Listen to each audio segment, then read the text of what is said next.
it just got like really dark outside. There's one random storm cloud right over my house. Hey guys, today I'm here to do the book cake tag. This is the third video that I'm doing in a 5-part video series in collaboration with Rosie from Rosie Reads, and today's video is a tag, not a challenge. So let's get started. The first ingredient in our bookish cake is flour, a book that was really slow to start but started to pick up as you went along. And for that I have A Daughter of Smoke and Bone by Lanny Taylor. The first couple of chapters in this were a little bit slow for me, but after that this book really starts to pick up. The last 100 pages are so intense. I really love this book. The second ingredient in our bookish cake is margarine, a book that has a really rich plot. And the book I'm choosing for that is Vienna Prelude by Bodhi and Taney. Yes, I have 2 copies. Yes, they are different. This is a Christian fiction book. It is set in World War II. It involves a couple of different characters, and this is the first book in a 9-part series. All the characters in here were really good. The plot is done extremely well. I love these books. In fact, Bodhi and Taney are like one of my favorite authors. The plot is just done really well for the amount of characters they have in here. It's not confusing at all. You really feel like you're in that time period, and it's just really good. The third ingredient in our bookish cake is eggs, a book that you thought was going to be bad but turned out to be really good. And for that I have Miss Peregrine's Home for Peculiar Children by Ransom Riggs. And I did not think this was necessarily going to be a bad book, but I did think that this was going to be a scary book, and I don't really like scary books. In fact, I'm a bit of a scaredy cat. The aesthetic of this book is very scary. The pictures in it aren't.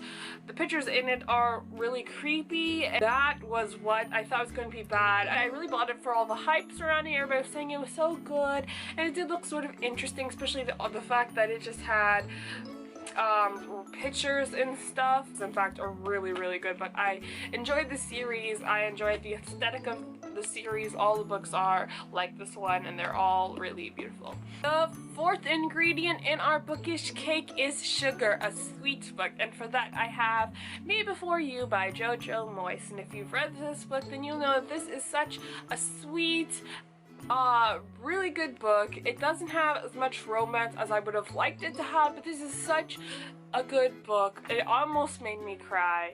Tears were in my eyes. Now, I really enjoyed this book. I haven't seen the movie yet. I really do want to go see the movie. Probably gonna go see it with my mom, like hopefully some weekend. The fifth ingredient in our bookish cake is ICING, a book that covers every element you enjoy, and for that I have The Feast of Roses by Indu Sundar Risan.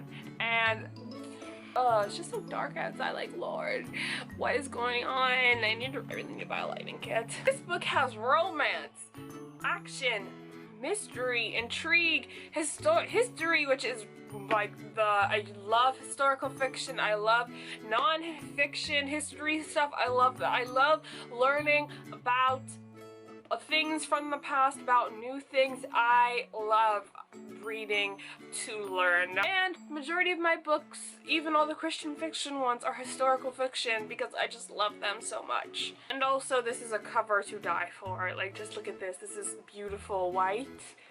Beautiful.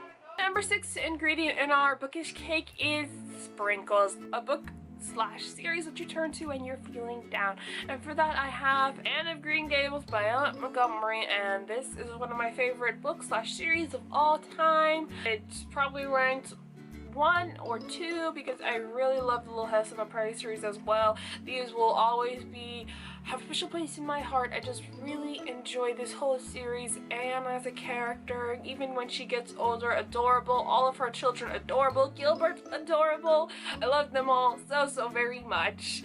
This is always a good series to read. And the last and final ingredient in our bookish cake is Cherry on Top, your favorite book of the year so far.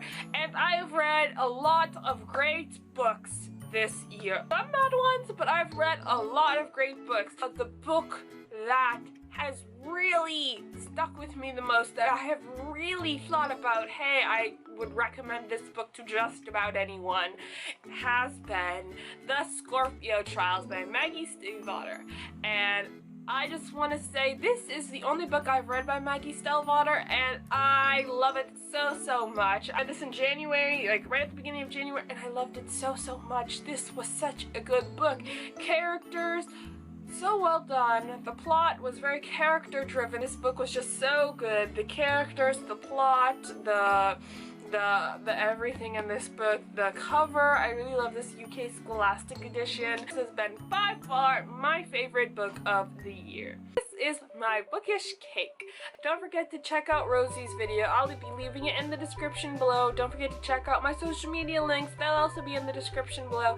That's all for now. I'll catch you later. Bye!